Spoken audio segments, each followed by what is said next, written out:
People are not fixed beings. They evolve. Who someone is today is not who they have to be tomorrow. The brain is constantly adapting, rewiring itself based on new experiences, new thoughts, and new choices. Science has shown us that the neural pathways in our minds are not rigid structures. They are like rivers that can carve new paths given the right conditions. This means that no matter how deeply someone is stuck in their habits, no matter how many times they've failed, there is always the potential for transformation. But here's the challenge. Most people live in a loop, repeating the same emotions, the same behaviors, and the same thoughts every single day. If you judge someone only by who they've been in the past, you are ignoring their ability to step into a new future. People don't change because they are told to. They change when something within them shifts, when they see a new possibility, when they feel a new inspiration, when they are given a reason to believe in a version of themselves that is greater than their past mistakes. That shift often starts with one person who refuses to give up on them, someone who sees beyond their current limitations, someone who holds a vision of what they can become even when they can't see it themselves. The question is, can you be that person? Can you see beyond what is and instead focus on what could be? Because the moment you do, you create space for change. A belief is a force more powerful than logic, more enduring than circumstance, and more transformative than any external motivation. When you believe in someone, truly believe, you ignite a potential in them that may have been buried under years of doubt, failure, or fear. The human brain responds to belief in extraordinary ways. Studies have shown that people perform better, heal faster, and push beyond their perceived limits when someone believes in them. This isn't just motivation, it's biology. The mind and body respond to the expectations placed upon them. When a person has been told they are not enough, when they have been conditioned by their past to expect failure, their brain wires itself to match that belief. Their nervous system, their thoughts, their emotions, they all reinforce the identity they think they must live up to. But when someone comes along and sees them differently, when someone refuses to accept their limitations as permanent, it disrupts that pattern. It plants a new seed, one that says, maybe I am capable, maybe I can be more. Think about it. The greatest athletes, the most brilliant minds, the people who have defied impossible odds, at some point someone believed in them before they had the proof to believe in themselves. And that belief gave them the courage to try, to push forward, to rewrite their story. So before you give up on him, ask yourself, have you truly believed in him? Not just in words, but in the way you see him, the way you speak to him, the energy you project onto him. Because sometimes all it takes is one unwavering belief to turn the impossible into reality. The mind is the command center of transformation. Every thought, every emotion, every habit is wired into the brain like a program running on repeat. Most people don't even realize they are living in a cycle, reliving the same patterns every day, not because they want to, but because their brain has memorized a certain way of thinking and being. If a person has been conditioned by pain, failure, or rejection, their mind reinforces that reality by filtering the world through the lens of their past experiences. They don't see what's possible. They see what they've always known. But here's the truth. Change is possible the moment the mind is given a new direction. Neuroscience tells us that the brain is plastic, meaning it can rewire itself at any age. The moment a person begins to think differently, to feel differently, to imagine a new future, they activate circuits in the brain that start creating that future. Thoughts are not just fleeting ideas. They are electrical signals that shape the very structure of the brain. The challenge is that most people don't know how to break free from the old patterns that keep them stuck. Now, imagine someone who has been trapped in the same cycle for years. Maybe he's struggled with self-doubt, with anger, with fear. He's not choosing to stay there. His brain has just been programmed to operate that way. So when you're about to give up on him, ask yourself, has he ever truly been given the tools to rewire his mind? Has he been shown that there's another way? Because if you can help him shift his thoughts, even slightly, you set off a chain reaction in his brain that can lead to real transformation. The mind holds the key to change, but sometimes it needs a reason to unlock the door. The past is a powerful force.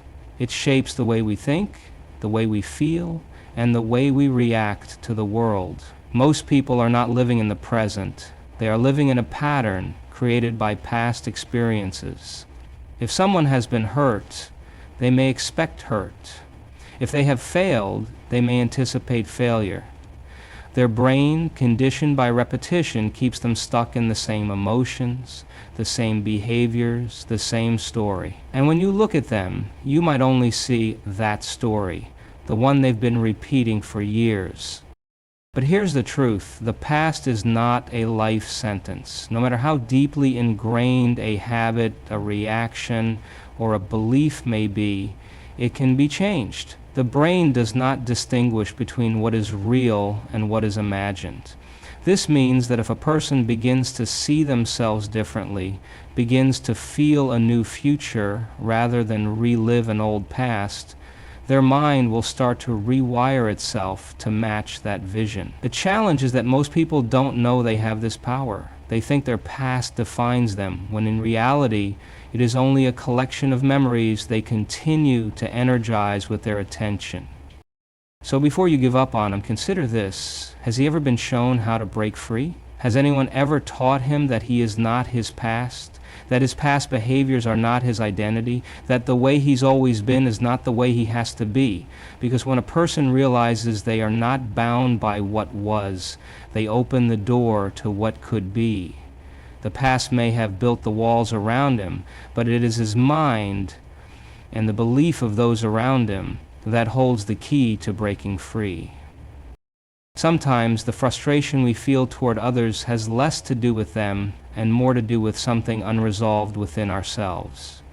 When we judge someone harshly, when we feel disheartened or impatient, it's often because we're seeing a reflection of our own struggles, fears, or unhealed wounds.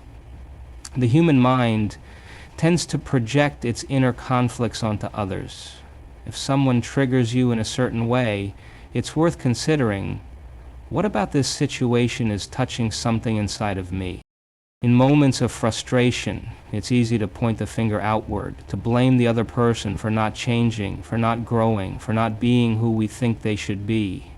But if we take a step back, we may see that the very qualities that irritate us are the ones we haven't fully embraced within ourselves. Perhaps we're looking at someone who reminds us of a version of ourselves we've tried to hide. Perhaps we see in them the same struggles we once had, and rather than offering compassion, we react with judgment. This doesn't mean that we should tolerate toxic behaviors or ignore the need for boundaries, but it does mean that before we give up on someone, we should first ask ourselves, am I seeing them for who they truly are, or am I seeing them through the lens of my own unresolved emotions? By acknowledging our own reflections, we can approach others with greater empathy, understanding, and patience, knowing that they too are navigating their own internal battles. When we recognize our own triggers, we can choose to respond with love and clarity rather than reacting from a place of unconscious frustration. In doing so, we open the door not only for their transformation, but for our own as well. Knowing when to let go with love is one of the most difficult yet profound acts of compassion you can offer. It doesn't mean giving up on someone in the traditional sense. It means recognizing when your efforts, no matter how well-intentioned, are no longer serving the person you're trying to help. Sometimes the most loving thing you can do for someone is to step back and allow them the space to grow on their own terms. You cannot change someone who isn't ready to change. You cannot force someone to heal before they are ready to face their own wounds. It's important to realize that love is not about clinging to someone or keeping them close out of a sense of duty or responsibility. Love is about honoring the other person's journey, even if it means that their path diverges from yours. Sometimes stepping away is the very thing that will create the room for them to rise to their own potential. When you hold on to someone too tightly, you may be unintentionally stifling their growth, keeping them tethered to a version of themselves that is comfortable, yet limiting. Letting go doesn't mean abandoning them. It means recognizing that they have the power within themselves to move forward when they are ready. It means trusting that their journey is not yours to control. You can continue to send them love from a distance, but without expecting them to meet your timeline or your vision of who they should become. In doing so, you free both of you, freeing yourself from the weight of trying to change what is beyond your control, and giving them the opportunity to discover their own strength. In this space, love is given the chance to flourish without the constraints of expectation. Sometimes, the greatest act of love is knowing when to let go and trust the process. Before you give up on him, consider the power of change, the influence of belief, the mind's role in transformation, the potential to break the past, and the reflection of yourself that you may see in him. Change is not only possible, it is inevitable. When we understand that the human being is not fixed, we are all constantly evolving, and sometimes the right environment, the right support, and the right belief can spark that transformation in a way we never thought possible. But to be that catalyst, you must first believe in him more than what he shows you today. Your belief, even when unspoken, has the power to break old patterns, to rewire the brain, and to ignite new possibilities. Don't forget that the mind is always looking for clues to create new realities. If you see him as someone stuck in the past, you are reinforcing the very reality you wish to change. Instead, see the possibility of who he can become and share that vision with him. Break the chains of his past by teaching him that he is not defined by it. Help him see that he is capable of rewriting his story, and in doing so, you'll change the trajectory of his future.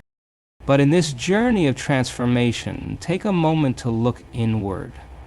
The way you feel about him is often a reflection of your own unhealed wounds or unresolved frustrations. Before you give up on him, ask yourself, what am I seeing in him that might be a mirror of something in myself? In doing so, you'll deepen your compassion and strengthen your ability to truly help him rise. Lastly, know when to let go with love. Sometimes the most loving thing you can do is step back and allow someone to find their own way. When you cling too tightly, you may inadvertently prevent them from growing into the person they are meant to become. Letting go doesn't mean abandoning them. It means trusting in their ability to navigate their own journey at their own pace with the space and support to do so. So before you give up on them, remember that transformation is always possible, that belief is the fuel for change, that the mind holds the power to break free from the past, and that sometimes love means letting go. Be the person who sees the potential, who believes in the possibility, and who helps to create the space for growth. In doing so, you may just be the catalyst that sparks the transformation you've been waiting for.